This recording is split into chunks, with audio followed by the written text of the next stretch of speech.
म्हसवड नगर परिषदेच्या धडक वसुली कारवाईत 1,05,00,000ची वसुली, 5 गाळे सील बंद. म्हसवड नगर परिषद कार्यक्षेत्रातील शॉपिंग सेंटरमधील गाळेधारकांकडून बऱ्याच वर्षापासून थकीत भाडे वसुलीचा प्रश्न प्रलंबित होता. अखेर नगर परिषद प्रशासनानं कडक पावलं उचलत थकबाकीदारांवर गाळेधारकांविरोधात मोठी कारवाई केली आहे. 24 मार्च 2025 रोजी नगर परिषदेनं धडक वसुली मोहीम राबवत तब्बल 1,05,00,000 इतकी थकबाकी वसूल केली. तसेच थकबाकी भरू न शकलेल्या 5 गाळे सील बंद करण्यात आलेले आहेत. म्हसवड नगर परिषदेच्या मालकीची एकूण 127 गाळे असून अनेक गाळेधारकांनी वर्षानुवर्ष गाळा भाडे भरले नव्हते.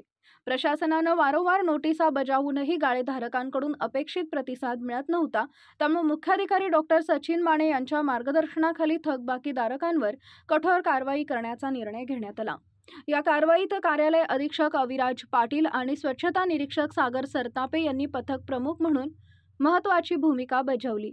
त्यांच्या मार्गदर्शनाखाली नितीन लोखंडे, शुभांगी माळी प्रभारी सहाय्यक कर निरीक्षक, रुपाली माडकर सहाय्यक कार्यालय अधीक्षक 2, सूरज पवार कनिष्ठ अभियंता, यश कोरुचे कनिष्ठ अभियंता, सुनील माडे, संजय जाधव, शुभम चव्हाण, रोहित बारवासे, शिवराज भोसले, प्रवीण कांबळे, धीरज खंदारे व इतर कर्मचारी या मोहिमेत सहभागी झाले होते. कारवाई दरम्यान अनेक गाळेधारकांनी तातडीने थकीत रक्कम भरली तर काहींनी थोड्या वेळेची मुदत मागितली. परंतु ज्यांनी अद्यापही भाडे भरले नाही त्यांच्यावर पुढील कारवाई करण्याचा नगर परिषद प्रशासनानं इशारा दिलाय.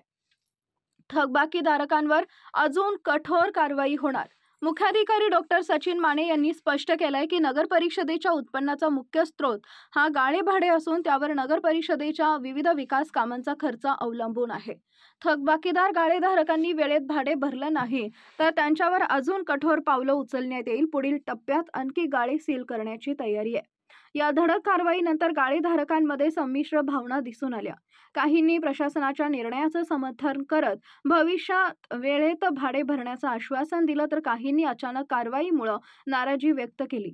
या मोठ्या कारवाईनंतर इतर थकबाकीदार गाळेधारकांवरही दबाव निर्माण झाला असून अनेकांनी थकबाकी भरण्यासाठी नगर परिषद कार्यालयाशी संपर्क साधण्यास सुरुवात केली आहे. या कारवाईमुळे नगर परिषदेकडे मोठ्या प्रमाणात निधी जमा झाला असून हा निधी आगामी नागरी सुविधा व विकास कामांसाठी वापरण्यात येणार असल्याचं प्रशासनानं सांगितलंय. विजन 24 तास न्यूज संपादक अहमद मुल्ला, म्हसवड.